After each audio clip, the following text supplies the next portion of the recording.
We are taking you right now live to Santa Fe, New Mexico, where Hannah Gutierrez-Reed is being sentenced. The armorer on the set of the film Rust was convicted of involuntary manslaughter in the shooting death of cinematographer Halyna Hutchins. Let's listen. So she can continue to possess firearms. Again, unless she comes back on a probation violation and receives the imposition of the probated sentence. The second one has not been offered by counsel, but I've certainly thought of it, and it's to continue her in the Santa Fe County Detention Center. That would be for 12 months. That's all she's allowed to stay at the detention center. And then put her on probation for the rest of the time. She's facing 18 months. She's got pre-sentence confinement for about a month or so. In this scenario, she won't experience prison. She will be a convicted felon. She cannot carry a firearm under federal law and for a specific time under New Mexico law. And then there's prison, and the state has proposed at 85% of the time sentenced to incarceration based on the serious violent offense statute. For all the fanfare and pundits and finger-pointing that has been going on for over 2 years, we were able to seat a jury of her peers who confirmed that they could listen to the evidence received in court and determine the facts and apply the law. They found Ms. Gutierrez guilty of involuntary manslaughter. What were some of the poignant facts that came out during the trial? In her police interview, she proudly owned her position as armorer. On October 21st, 2021, chaos ended after the film crew walked off. Ms. Hutchins and others were trying to rig, if you will, how they were going to keep filming. And what was the defendant doing while waiting? She was loading Alec Baldwin's gun.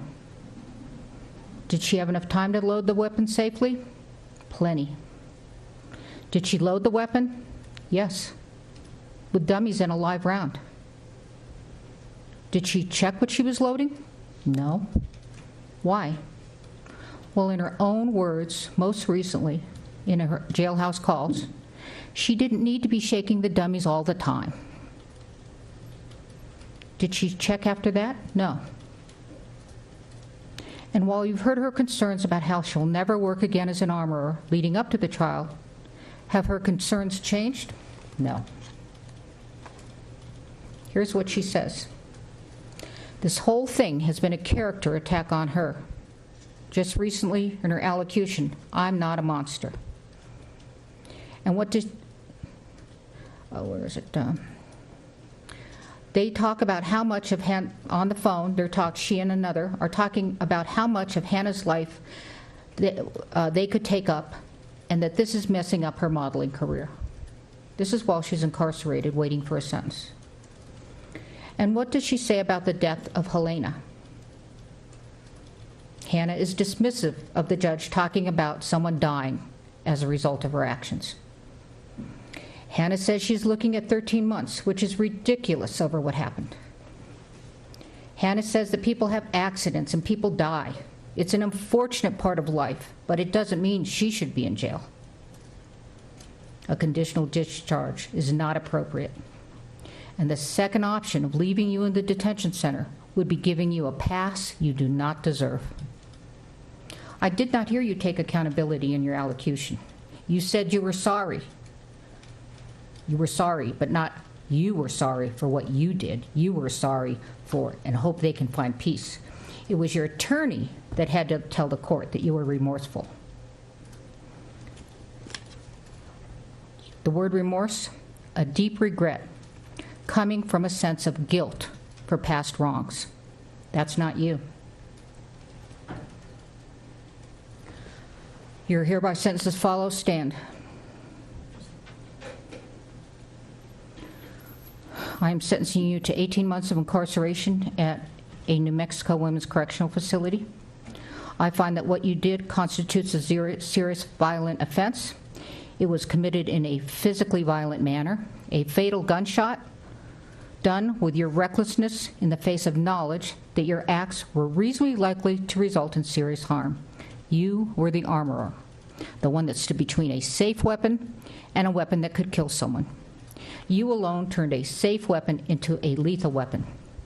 But for you, Ms. Hutchins would be alive, a husband would have his partner, and a little boy would have his mother. Please take her. I'm going to ask the deputies to watch how the courtroom gets cleared. Please do an order of remand to the transport order to the Department of Corrections and the judgment and sentence. We have just heard the judge in the case against Hannah Gutierrez-Reed, who was convicted of involuntary manslaughter, sentence her to 18 months in prison after she was convicted of involuntary manslaughter. The judge particularly took issue with Gutierrez-Reed not showing any remorse in her allocution. She talked about not taking accountability and also not showing the feeling of deep regret or guilt. Of course, we must remind you, actor Alec Baldwin was holding the gun that went off on the set of the film Rust and resulted in the shooting death of Halyna Hutchins. Baldwin is set to go on trial in July as he faces his own involuntary manslaughter charge. I want to bring in CBS News legal contributor and Loyola Law School professor Jessica Levinson. Jessica, what I just heard from the judge is somebody who is detailing her own judgment on Gutierrez-Reed not showing any remorse, she said. And that was apparently based on some phone conversations that were played throughout the case. Can you just remind us a little bit of the facts of the case and what strikes you as interesting here from hearing the judge? Absolutely. I'll actually pick up on the last thing that the judge said first, because I think this is something that Alec Baldwin's attorneys are going to pick up on, which is she said, you alone turned a safe weapon into a lethal weapon. And I think that Alec Baldwin, who's going on trial on July 10th, is going to pick up on that and say, she alone, a judge said it. Now, that doesn't mean that he will not be tried and that he will not be convicted, but I think that that will be his argument. Now, as to the facts of this case, she, of course, was the armorer. She was the one who was in charge of making sure that the weapons were, in fact, safe. And what I think the jury found when they convicted her of involuntary manslaughter, that there were so many moments along the way where she could have checked the guns, where she could have checked how the gun was loaded, and that there were so many things that she failed to do to ensure that this was a gun that did not have live ammunition. And you heard the judge say it, like, if you had just done your job, then we would not have somebody who died as a result of your failures to exercise due diligence.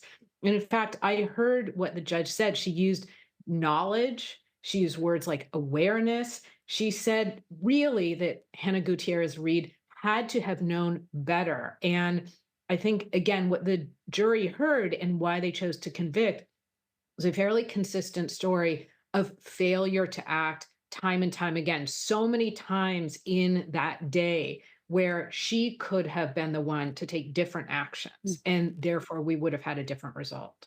Jessica, I want to play a little bit of what Hannah Gutierrez-Reed said right before the sentencing and come right back to you. First and foremost, my heart aches for the Hutchins family and friends and colleagues as well. And it has since the day this tragedy occurred. Halyna has been and always will be an inspiration to me. I understand she was taken too soon, and I pray that you all find peace. I am beyond grateful that Joel survived that terrible day. My heart goes out to the film industry for the devastating pain that this tragedy caused and the old wounds that have been reopened. I am saddened by the way the media sensationalized our traumatic tragedy and portrayed me as a complete monster, which has actually been the total opposite of what's been in my heart. Your Honor, when I took on Rust, I was young and I was naive, but I took my job as seriously as I knew how to. Despite not having proper time, resources, and staffing, when things got tough, I just did my best to handle it. Today, I humbly ask you to consider probation, a probation where I can contribute to society through community service, and I can continue my counseling, and I welcome any classes that you may deem necessary for me to attend. I give you my word now that I would strictly follow the rules and respect the parameters of that probation. I beg you, please don't give me more time. The jury has found me in part at fault for this god-awful tragedy, but that doesn't make me a monster. That makes me human. Thank you. Thank you. Jessica, clearly this message did not faze the judge. The judge said that she showed no remorse throughout this whole time. One thing that I didn't hear from her, at least in this statement, is, what this could mean for people who handle possibly or potentially dangerous equipment, such as guns, as part of their job. You and I have been talking about another case of involuntary manslaughter, and involuntary manslaughter just, seems tricky because, she could argue or could have argued, and I'm sure she did during the trial, that this has some other implications for people handling, as part of their job, something dangerous. What do you think about that? I mean, should other people in a similar position be warned that, look, your job could land you in jail? Well, I think other people in a similar situation who engage in similar conduct, and that's a great point. I mean, obviously, we've been talking about the Crumbly case, Yep. the parents who were found guilty of involuntary manslaughter for the acts of their child who was a school shooter. And here we have an armorer. I mean, obviously, different facts, different Right. cases.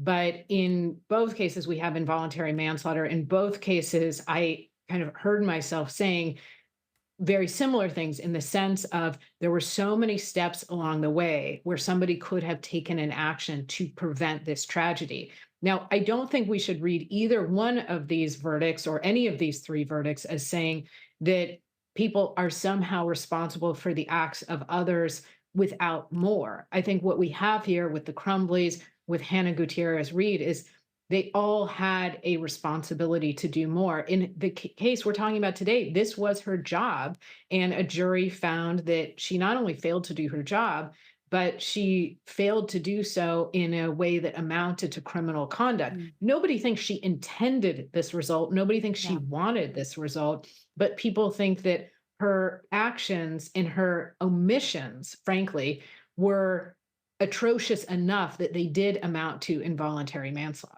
Similar to that Crumbly case, Jessica Levinson, we'll talk to you soon. Thanks so much.